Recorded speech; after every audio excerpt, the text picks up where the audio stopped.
Hello everyone, this is CS Padma Sharma. Welcome to Mathurya Edu. Today we are going to revise Constitution of India under CS Executive JIGL, which is your paper 1. This is going to be a quick revision video for your last minute hustle, and this is specifically for June 2026 examination. Without delaying anything, I'm just going to go directly in the chapter. First, let's understand the regulatory framework of Constitution of India. Constitution of India, how India itself is constituted, right? The name itself says how are we going to constitute India, right? So the first thing we are going to learn today is the preamble of Constitution. Now, what is preamble? Preamble means just the introduction of that particular act or that particular law. If I have a problem, if I'm willing to find a solution for it, is this law related to it or not? This is your introduction, like if this is the relevant law I should study or not. That is your preamble.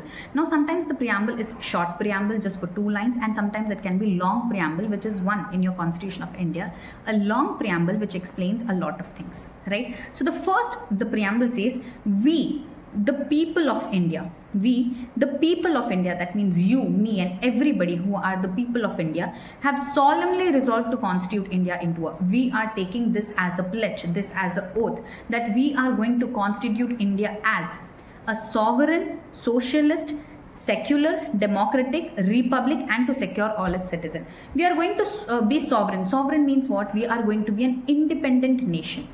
We are going to be independent nation, and we are going to take decision for ourselves. Why? If you look at here 1949, this year makes a lot of relevance because in 1947 we got independence from Britishers, 15th of August 1947. 2 years after that we presented this in the parliament saying that this is the Constitution of India. Now we are going to be independent. Nobody sitting in England or in the British Parliament going to make any law for us. It is going to be we who are going to constitute India as a country. Right, so we are going to be an independent country. Next we have socialist, which is we are going to work for betterment of people. We are going to work for the betterment of people, like promoting equality, promoting education, promoting economic welfare. So we are going to frame our country in such a way that we are going to work for the people of this particular country.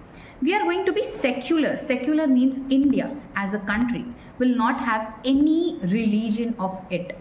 Right? We have Hindus here, we have Muslims here, we have Christians here, we have other minorities, minority religions, which is like Parsi and other people who follow Jainism also, right? So as India, as a country, it is not going to have its own religion. We are not going to be a country which is followed by one religion or one person preaching it. Right? So we are a sovereign, independent country. We are a socialist going to work for the people. We are a secular country that we have no religion of ourselves. We are a democratic and republic country. Now, what does a democracy mean? When India is known as the largest democracy, right? That is because we are most populated, and the framework of this country is people vote for their representative. Right, our population is so huge that we have a lot of people voting. That's why we are the largest democracy in the world. So democracy in which we say that the people have the power and they are going to vote. Right, republic means it's not going to be prince will be appointed as the king again and the next prince is going to be appointed as king again. No, we are not going to follow that particular structure. We are saying whoever the people are appointing, we are going to elect them as the leader of that particular state. That is what your first line of your preamble means. We, the people of India, we are solemnly resolving, that is we are all together resolving, taking an oath to make India into a sovereign, socialist, secular, democratic and republic country. Sovereign, independent, we are going to make our own decision. Socialist, we are going to work for the people. Secular, we have nothing of specific religion of this particular country. Democratic and republic, that people are going to vote and we are going to elect them as a representative in the parliaments. Next, we are going to secure to all its citizens. We are securing to all its citizens. What are we giving them? We are giving them justice in terms of social, economic and politically. If someone is happen something with them politically, social justice and even economic justice, so that economic frauds are not happening.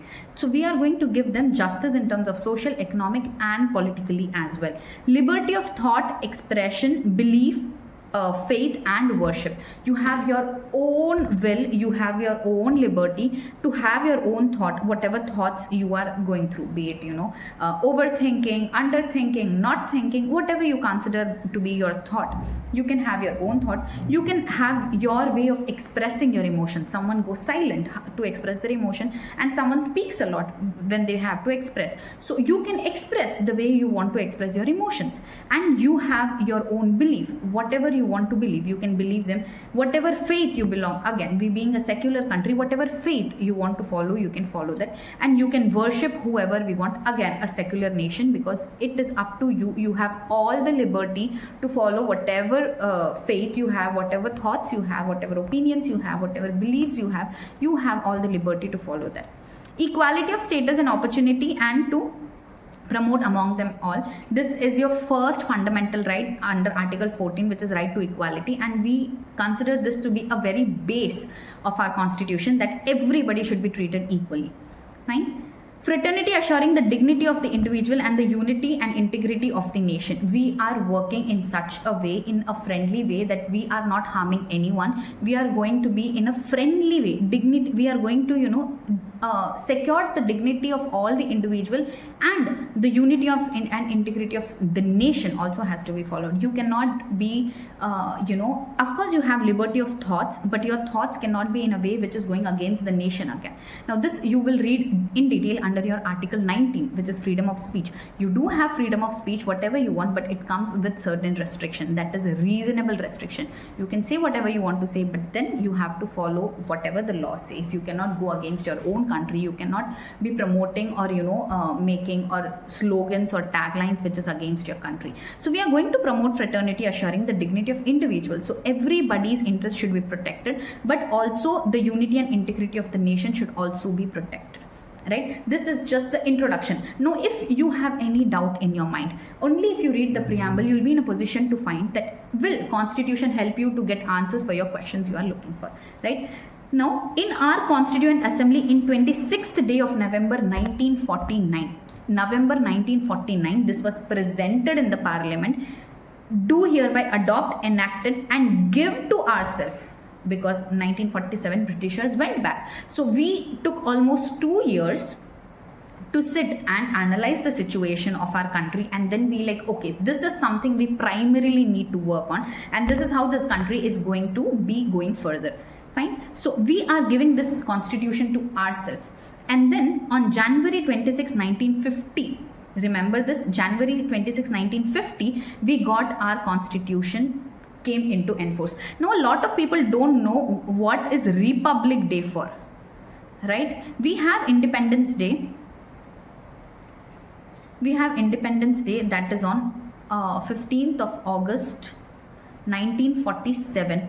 But the Republic Day is celebrated from 26th of January 1950, because it took almost us 2.5 years to analyze the situation and everything, and finally come out and decide that this is what our constitution is going to look like, and this is how we are going to make this country. So your Republic Day, again, after this, if anybody comes and asks you that for what purpose do we even celebrate Republic Day, go and tell them Republic Day is celebrated because on that day we got our constitution and it grants us a lot of rights. That is why we are celebrating that as a Republic Day. Fine. This is your preamble, and now quickly going to the structure of the our country. How does the structure of a country look like? The first thing, it's federal but with some unitary feature. See, the first thing, India is a union of states. We have state of Maharashtra, we have state of Tamil Nadu, Andhra Pradesh, Karnataka, then Gujarat, Rajasthan. So we are a union of state. So we do have federal structure, but with few unitary features. That is, few things are reserved specifically for the center to decide. Right? Let's take for an example the defense. Right? That is specifically given to the center. Keshav Nanda Bharati is a detailed case that we'll look later in the chapter when we reach that particular area. So the essential feature of our system is we have dual government. One is your state government and one is your central government, right? you have state and you have center. Then you have distribution of power. Power is distributed among them based on that particular state and who should make law and what is the primary need of that particular state. Based on that, we have distributed power between the state and the center. Then we have supremacy of constitution. No matter how the distribution of power has been decided, constitution is going to be supreme. So in any way you would feel that I have this particular doubt, can I really go ahead with this or not, then your answer is going to be in the Constitution of India, right? Independence of judiciary, very, very, very, very important in a democracy, very important for a country like India, which is the most populated country. So it is very much important that your judiciary should be independent. Now, to how much extent it is, that's a different question and that's a different debate topic. But yes, according to constitution and the structure of this particular country, our judiciary should be independent. Our constitution is a written constitution. We do not have any verbal law in this particular country. We have everything as a written law. Then we have rigid procedure for the amendment of constitution. When constitution came in force, we had a lot of questions if constitution can be amended or not. This was a very primary question for so many years, and time and again this went to the Supreme Court of India and like, can we actually amend the constitution? Because all the powers, all the rights, all whatever fundamental rights we are getting, all whatever remedies we are getting it from the constitution. But can we amend the constitution itself was a very big question, and later in the chapter we have also have few case studies which have explained this. Fine. So the structure basically looks like we have dual government at state and center level. We have distribution of powers among center and state. We have supremacy of constitution. Doesn't matter whoever is going to be the party ruling in this particular state or in the center, you have to follow the Constitution of India. We have independence of judiciary. We have written constitution. No particular law in this country is a verbal law. And we have rigid procedure. Rigid procedure. It's not like you cannot amend the constitution. Of course, the word and is given here itself, but it's a rigid procedure. It's not going to be an easy procedure. It's going to be a really hard procedure to amend the constitution itself, right? In India, the government are on different level like union and state. The law has been suitably distributed. Union and state have to follow constitutional procedure. Judiciary is independent and constitution is going to be supreme. This is the structure of this particular country, right? Then we have the same thing repeated again. We have American state as an agreement between the sovereign of state and a lot of, we are like a union of state coming together and having one particular nation called India. Then we have number of safeguards to provide for the protection of states' right, and then independent formation of federation. We have laws for state level also. We have laws for the center level also. Then we have single citizenship, which is very, very important. No matter in whichever state you are residing, you are going to be called as a citizen of India. You only have one citizenship, which is citizen of India. Even if you are residing in Delhi, you are not a citizen of Delhi and citizen of India. You are going to be having only one single citizenship, and no matter in which part or which territory of India you are residing in, you are going to be a part of you are going to be a single citizen of this particular country. Then we have residuary power is vested with union. Now this means if there is any subject matter which was never discussed before, we had no laws on that particular thing which was discussed before, who will make law on that particular country? Now this was a very big thing, because if you give state that power, it would become very difficult, because state have their own way of living. People from different state have different way of living. So the state will not be in a position to make laws for everybody. That's why residuary power was given to the union, which is the center, that if no law was made on that particular topic, then it is for the center government to decide and make law. That could be for environmental protection, because earlier nobody made law for it. State on their local level were practicing and preaching on their level. But if you want to make any laws, labor laws for that example, the right is vested with the union government to make and change that particular law. Finally, we are entering into fundamental right. Your first fundamental right is your Article 14, which talks about your right to equality. But before that, we have two things to discuss, which is Article 12 and Article 13. Very important. Article 12 talks about state. Now we say all your fundamental rights says the state shall not deny, the state shall not deny, the state shall not deny. So it's very important for you to understand who is the state itself. So the state in this context, not only single state, but the government and parliament of India are your state. So under your constitution, whenever you're reading your constitution or any article for your that reason, even if you're reading a single article and if you see the word state, then the state would mean the government and parliament of India, the government legislature of each state. Now that state can be your state of Gujarat, your state of Rajasthan, your state of Tamil Nadu, your state of Maharashtra, your state of Haryana or Punjab, whatever state it is. So that government legislature and of each state, that is also a part of your state definition. All local and other authorities, that like your municipal authority, your electricity board, all those people come under your state definition within the territory of India or under the control of the government of India. Very important. Within the territory, of course, understandable, but even if it is under the control of government of India, that is considered as a state, and they have to provide you fundamental rights from your Article 14. Right. Then very important case in this particular thing is Ajay Hasya versus Khalid Muji. Very, very, very important case law. It went to the Supreme Court and it said, we are now expanding the definition of state. Earlier it was only government and parliament, it was only the state government of each state, and it was a local authority like your municipal authorities, your revenue board of that particular state. They were considered as a state, and whoever was within the territory and whoever was controlling it, they were declared and considered as a state. Now we are saying that this is not enough. Now people who do not have entire control, but they did have a different kind of control from the government, they will also be considered as a state. Now in this case, they said if the entire share capital of the corporation is held by the government, if the entire share capital of that particular organization, even if that is a company, if the entire share capital is held by the government, you will be considered as a state under Article 12. Fine. If the financial assistance of the state is so much that it almost meets its entire expenditure, that you are giving me so much that my entire spending is done with the amount you are giving me, then you are considered, that is me, I'll be considered as a state. If the money I'm getting from the government and that is almost the money I spend, then that will be considered as a state under the Constitution of India. Then we have monopoly status. If you have anything, if you have any monopoly status, then you are considered as a state under Article 12. Existence of deep and pervasive state control. If you have so much control by the government of India or any state legislature or any local or municipal authority, if you have so much control from the deep and pervasive control means if they say yes, you have to agree. If they say no, then you have to reject that particular thing. The board meetings or any resolution that you are taking are decided by them. They have so much control over you that you cannot go against them. That is a deep and pervasive control. If they say yes, means it has to be yes. That level of control, if they have in your organization, then you are considered as a state, because the government is, indirectly taking care and dealing with you. Right? Then if a department of government is transferred to a corporation, it would be a strong factor supporting for interests of a corporation being instrumentality or the agency of the government. If there is any transfer of a corporation, then in that case also we are considering that you are going to be considered as a state under Article 12 of Constitution of India.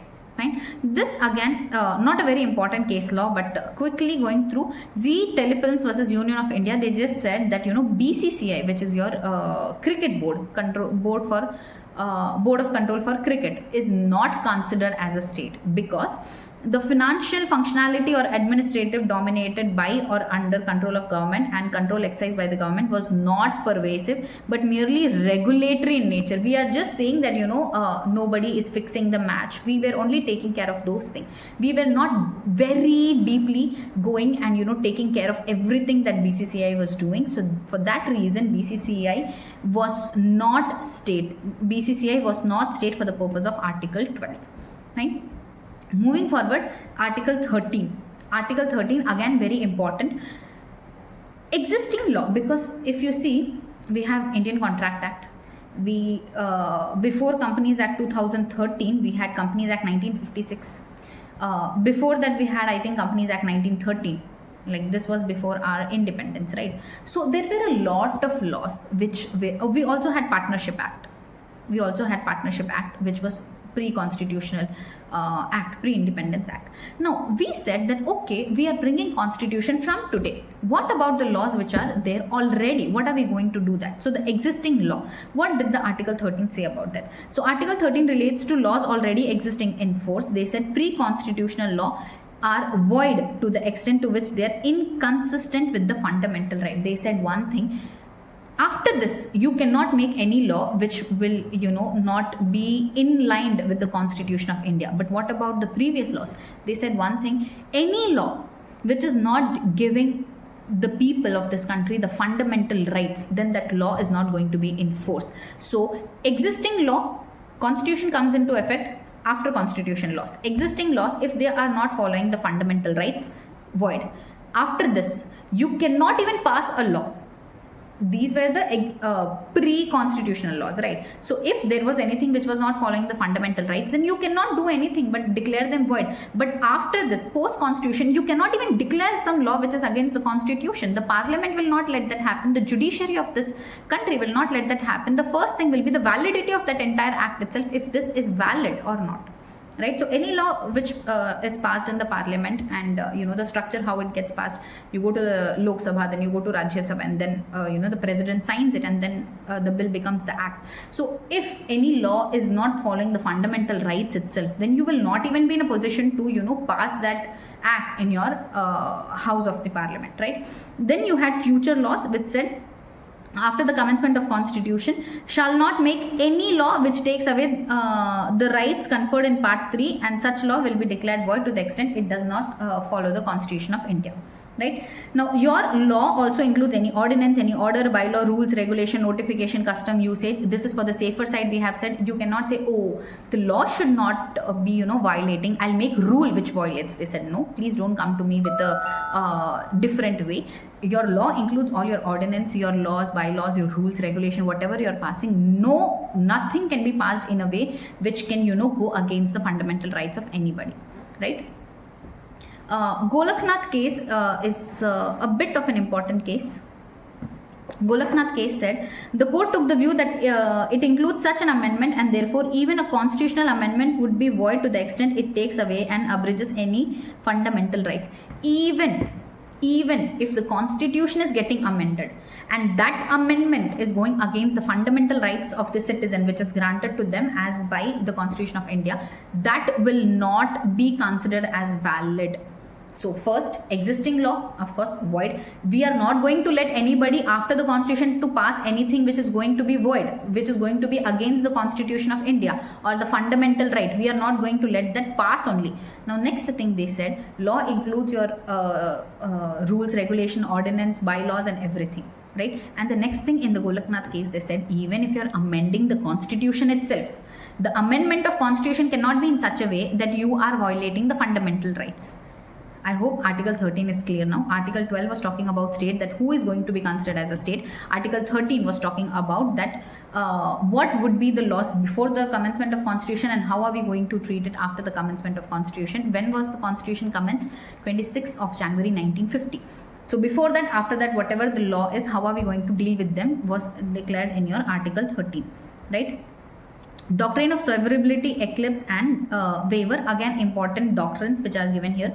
Doctrine means nothing. Doctrine means one of the theories. Fine. Doctrine of severability just says that let's take for an example, there's some law which was before constitution, and let's take for an example another, there's some law which I'm trying to pass after the commencement of constitution.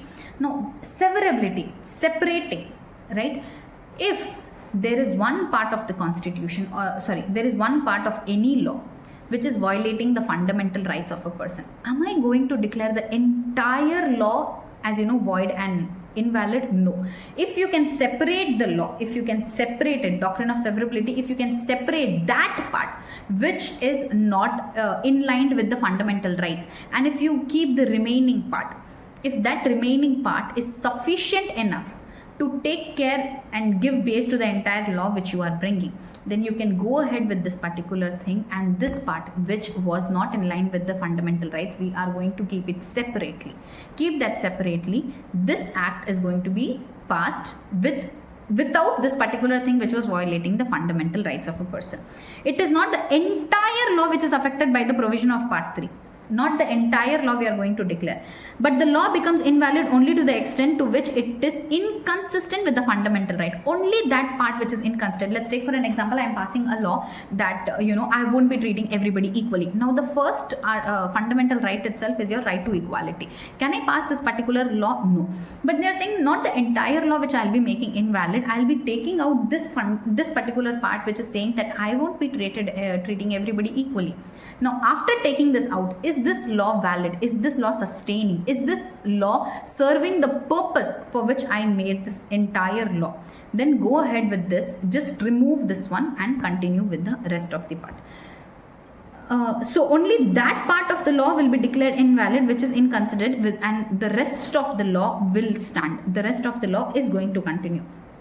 If after separating the invalid part, the valid part is capable of giving effect to the legislature intent, then only it will survive, otherwise the court shall declare the entire law invalid. Now, if after segregating it is not possible, like half of the act itself I have taken apart and it is not possible to give effect to it, then we cannot do anything. Then the entire law has to be considered in a way that it is not continuing and we are going to declare it invalid. Fine. Doctrine of eclipse. Now, eclipse is nothing but eclipse says, this is mostly for, existing laws which were already in there. Now, already we had a few laws, then came Constitution of India, then came fundamental rights. Now, this particular part which is not consistent with the fundamental right, we have declared it void and we have declared as an eclipse. Now, this Constitution of India is going to be big. This particular thing which is your law which was not valid with the fundamental right.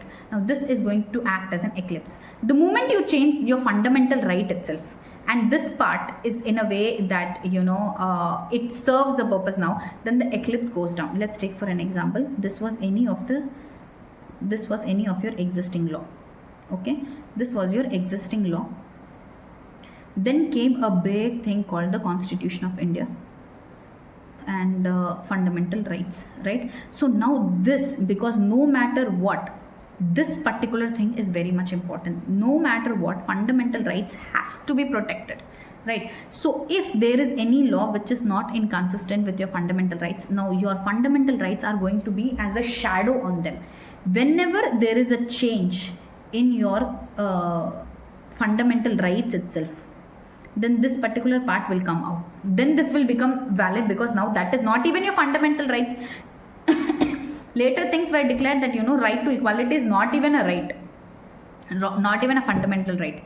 Then in that case, this act, if this was talking about any of your inequalities, of course you cannot make any law of that. This was just an example. You cannot pass any law which treats inequally, but they did bring this doctrine of eclipse as a safe measure. So though an existing law inconsistent with the fundamental right becomes inoperative from the date of the commencement of the Constitution, yet it is not dead altogether. It is not dead. It is just going to be under a shadow.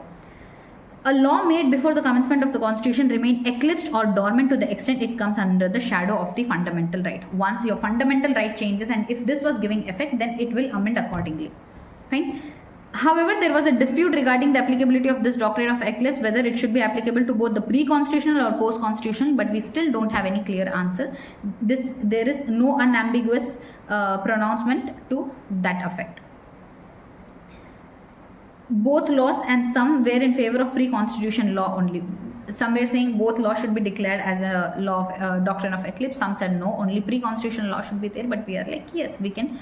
For every law, we can go and see ahead. Now, doctrine of waiver, leaving it. I'm like, I don't want it anymore. That is your doctrine of waiver. Now, doctrine of waiver is, we are saying, can you give away your fundamental right? I am a person and I am saying, I'm a citizen of, India.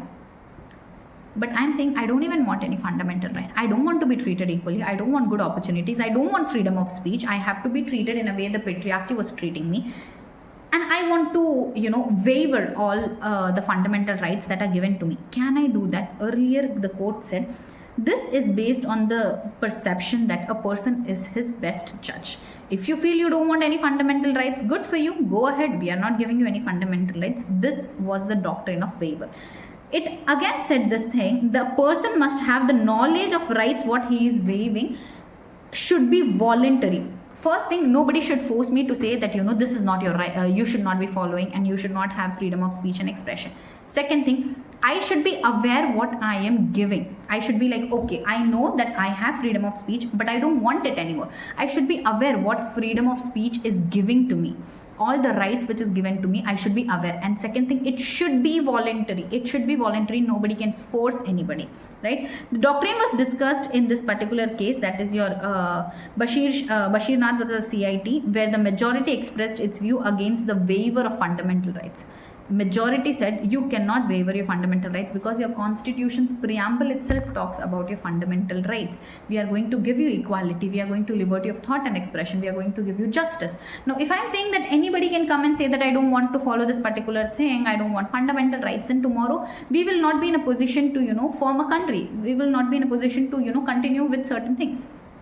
So that being said, we said that no, we are against the waiver of fundamental rights, and it is not open for the citizen to waive off the fundamental rights.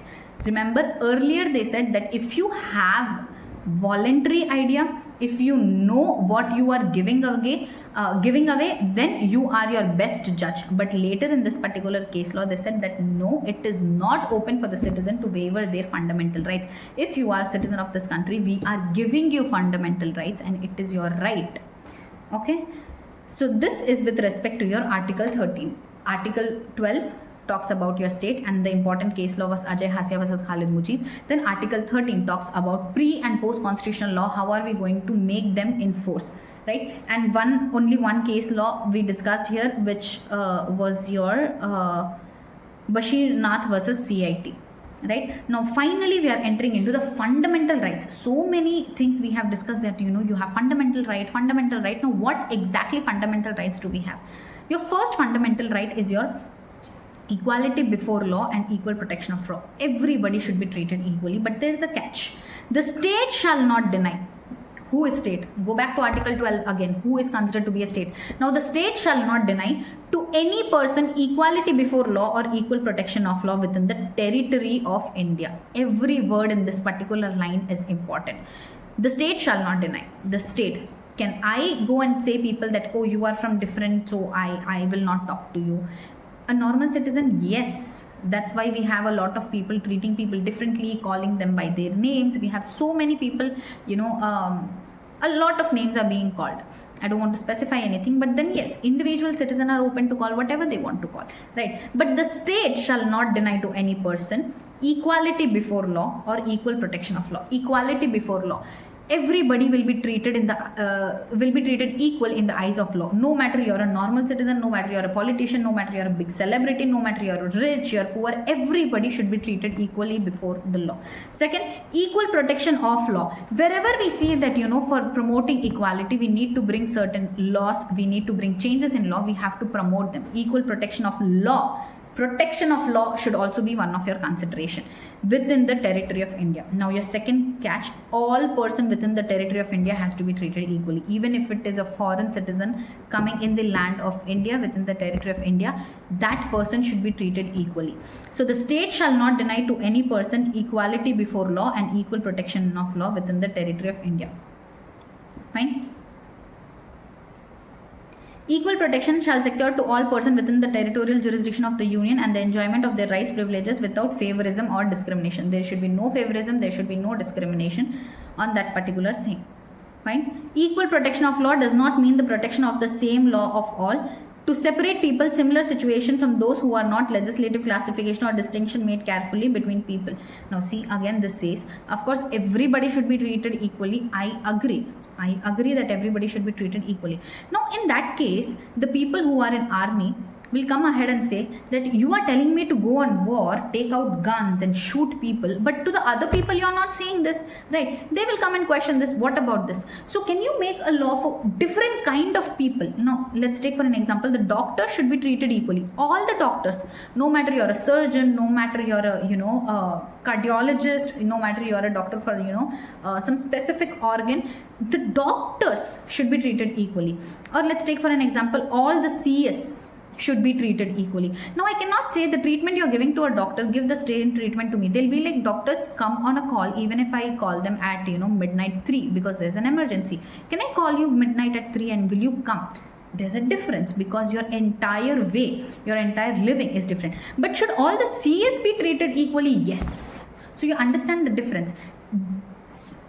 same kind of people should be treated in a similar way. So all the doctors should be treated equally, all the CAs should be equally. There can be different laws for the doctors, they have different kind of examination, they have to pass NEET, then they have MBBS, they have to go through a lot of different things, and in different ways CAs have their own way of education, their own way of passing percentage, their criteria and all those things, right? So different people different kind of things can be treated equally, but under them you have to treat them equally. That particular class, that particular kind of people, they have to be treated equally, is again Article 14 talks about. It prohibits the state from denying person or class of person equal treatment provided they are equal and are similarly situated. They are equal and they are similarly situated. Same. The doctor and CS cannot be the same. They are not similar. Their profession is not similar. Their course subject is not similar, right? However, it does not forbid classification. It is not forbidding classification. Of course, you can classify people that CA are different. They are taking care of accountancy. Their base subject is different. CS are different. Their base subject is different. Doctors are different. Engineers are different, right? Under engineers also, you have software engineer, you have civil engineer. So different kind of people are there. So they should be treated equally. In other words, Article 14 prohibits the discrimination, not classification. We are not saying that you cannot classify doctors and company secretaries differently. We are only saying the discrimination should not happen, right? Scope of Article 14. Permissible classification, we said that yes, you can. Permissible classification is like CS should be different, doctor should be different, engineer should be different. That is how we say that you can definitely classify based on their work. You can definitely classify.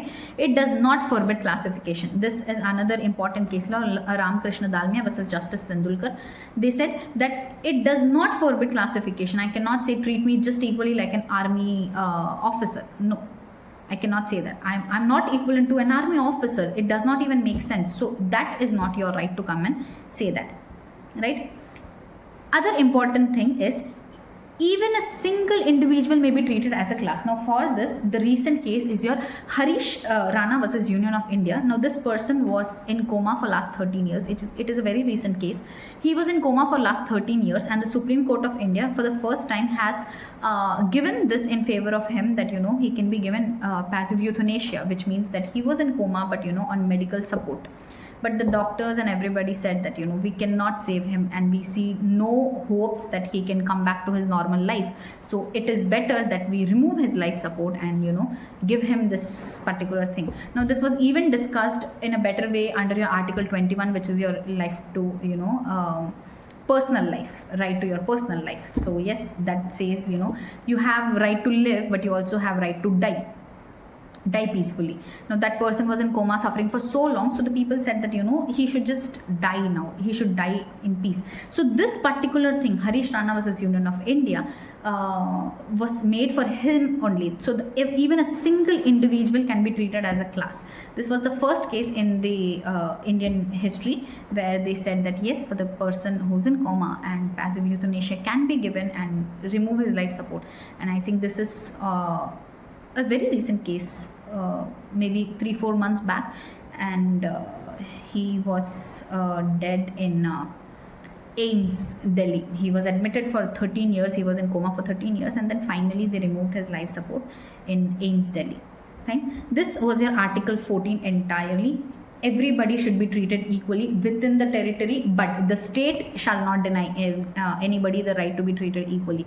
Discrimination should not happen, but then yes, you can definitely classify people in different classes, that this kind of people should be treated in a way, this kind of people should be treated in a different way, because your education system is also different. For doctors it's a different system, for engineers it's a different system, for company secretaries, for chartered accountants, everything is a different system. So yes, classification, their criteria, how much should they score, what should be the passing percentage, what are the subject they should be having, everything is decided accordingly.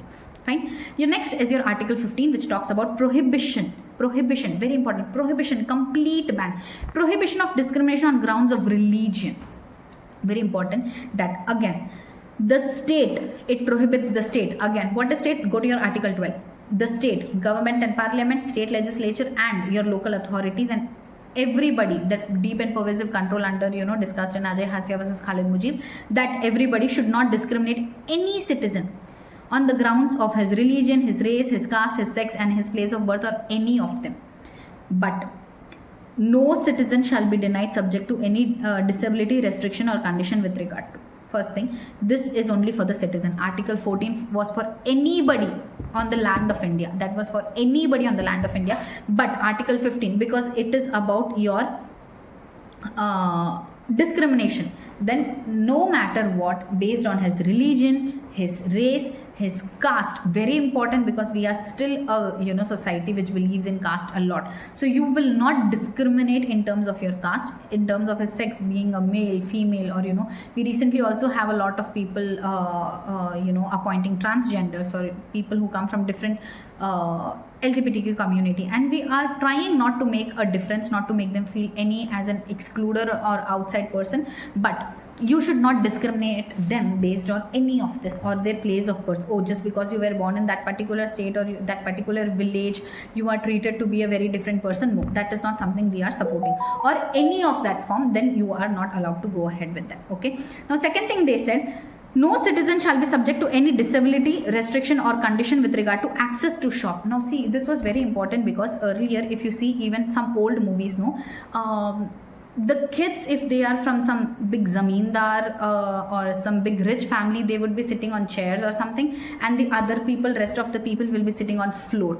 There will be different water tanks for them. So these people, rich people, will be taking water from this thing, and the poor people will be taking water from some different water tanks.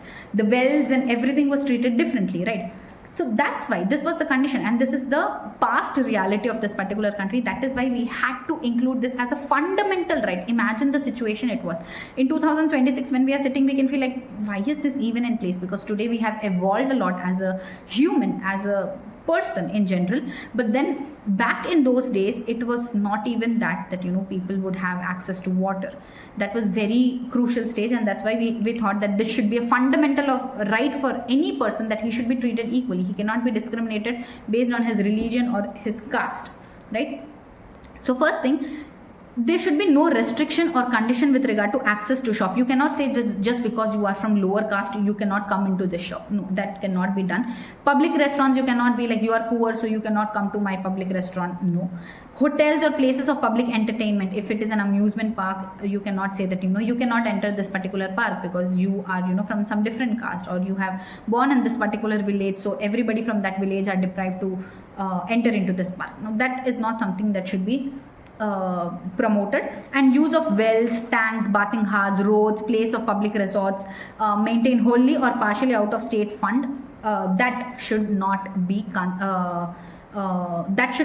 as a restriction for anybody. You cannot stop anybody. State, if that is run out of the money of state, then of course, see, if I am having my personal property, I can definitely say that, no parking area, you cannot enter into this particular premises, and trespassers will be punished. I can say all that because that is my private property. But the state cannot say that, being a government itself, you're saying that, oh, if you want to be in my state, then you have to be of this particular religion only, then you have to be from this particular caste only. You cannot say. That's a complete and blunt discrimination of people who are from particular race or particular caste or born in a particular place, right? So this cannot happen if it is with the state. Yes, individual people, they do treat people differently.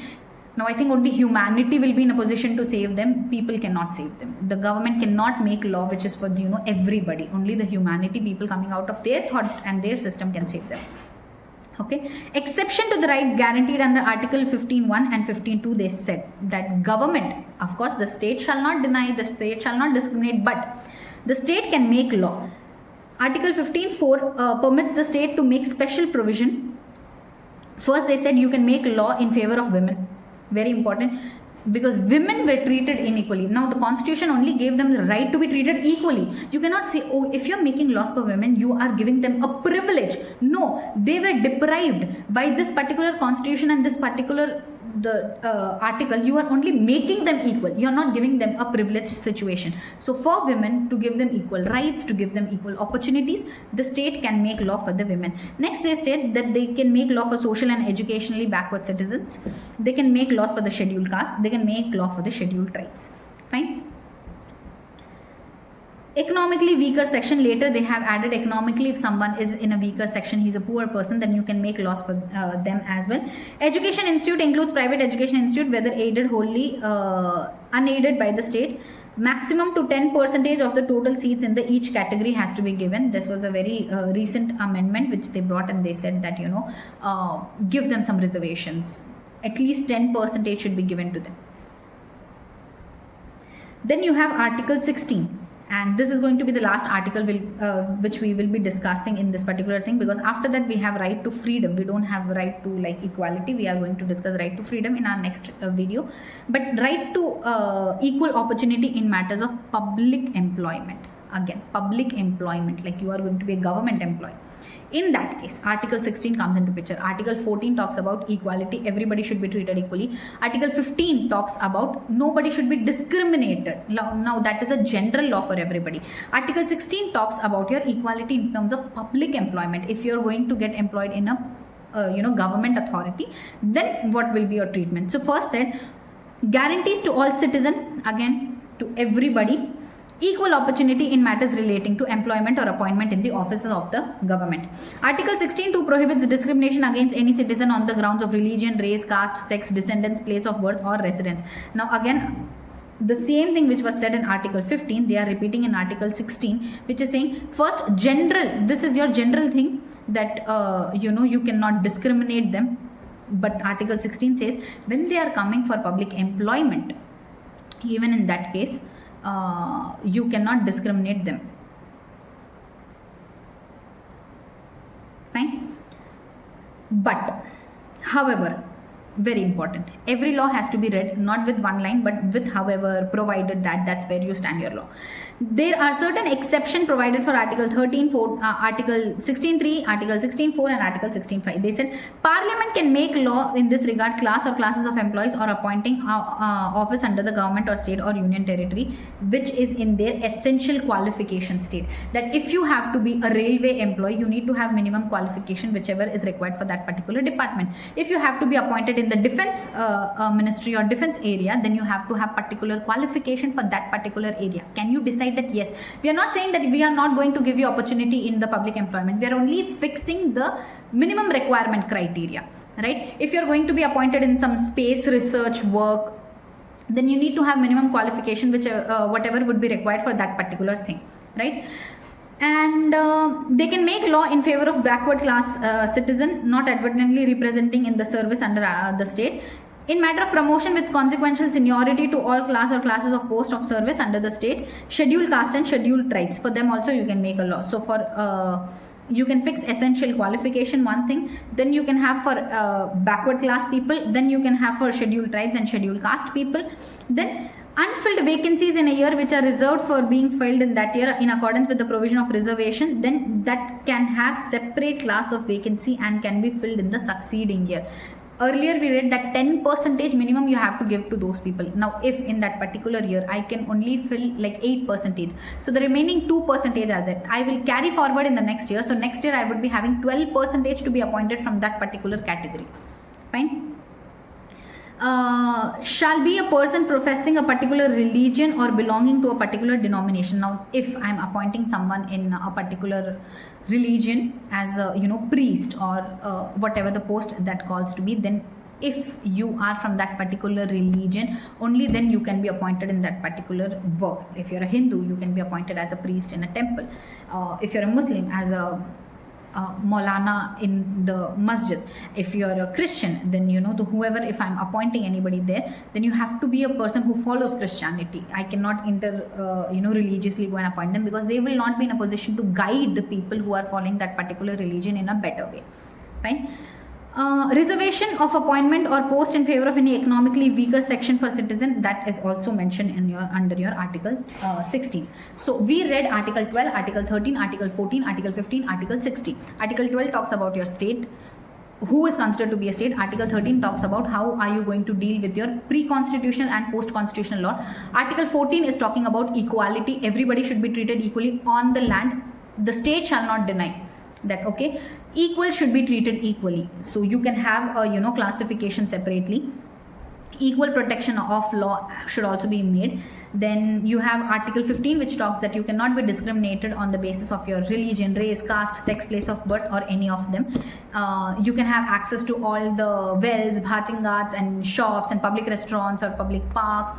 If you have anything, you can definitely go and do that if they are run out of the state fund. Article 16 talks about your in terms of public employment, there cannot be anything, but yes, you can make separate laws for the people who are from scheduled caste, scheduled tribe, economically weaker section, or other backward caste, and minimum qualification you can fill for that. Apart from that, we have also seen the preamble, which talks about India to be a sovereign, socialist, secular, democratic, and republic, independent, socialist, working for the people, secular, we do not have any particular religion of this particular country, democratic, people appointing, republic, whoever is getting appointed and the people say you are appointing as a leader of this particular nation. Then we have seen the structure. How do we have structure? That we have a federal and union. So we are a union of state, everybody together. We have distributed powers. We have independence of judiciary. We have written constitution, and we have rigid procedure to amend the constitution itself. We have single citizenship, that is, you will be a citizen of India no matter in whichever territory of India you are residing in.